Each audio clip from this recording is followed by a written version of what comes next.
తిరుమలలో మనం జుట్టు ఎందుకు ఇస్తామో తెలుసా?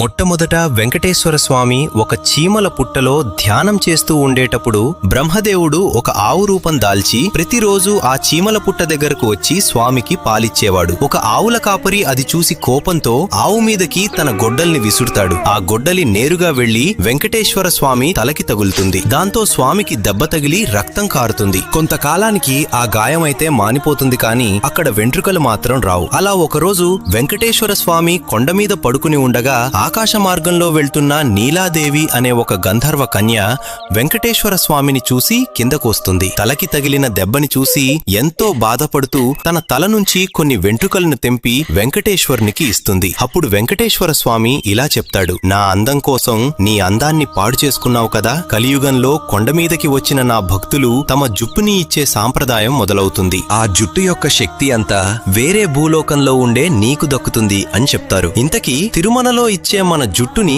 ఏం చేస్తారో తెలిస్తే కామెంట్ చేయండి.